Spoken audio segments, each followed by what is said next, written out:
En 1981, Jacques Dutronc et Françoise Hardy décident de se dire oui pour le meilleur et pour le pire en Corse. Un événement quasiment improvisé sur lequel le chanteur s'est récemment confié dans les colonnes du Figaro. Une chose est sûre, Jacques Dutronc et Françoise Hardy n'oublieront jamais leurs nombreuses années passées ensemble et la famille qu'ils sont parvenus à construire avec l'arrivée de Thomas Dutronc, leur fils, en 1981. Jacques aura été l'homme de ma vie et les sentiments que nous éprouvons aujourd'hui l'un pour l'autre vont plus loin qu'une simple amitié, confie aujourd'hui la célèbre chanteuse et actrice. Bien que séparé, l'ex-couple a véritablement marqué le monde artistique français.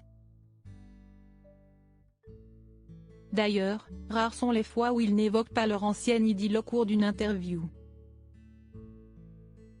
Récemment, Jacques Dutronc a accordé un entretien à nos confrères du Figaro. Une occasion pour lui d'évoquer la raison pour laquelle il a épousé Françoise Hardy en Corse. Un événement loin d'être prévu qu'il a choisi de célébrer par simple volonté de vengeance.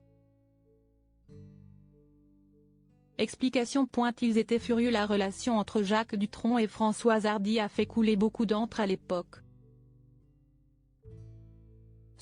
À tel point qu'il pouvait parfois faire l'objet de critiques qu'il était loin d'apprécier.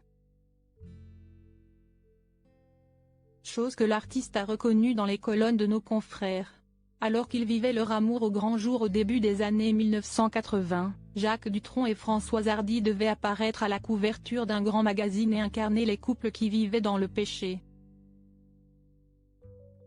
Raison pour laquelle tous les deux ont, contre toute attente, décidé de passer devant l'autel. On est parti se marier en Corse, a confié le chanteur, disant que les équipes du dit magazine étaient furieuses. Un acte rebelle que Jacques Dutronc assume complètement. « J'étais rebelle à tout, même à la rébellion », a-t-il ajouté. Une anecdote amusante.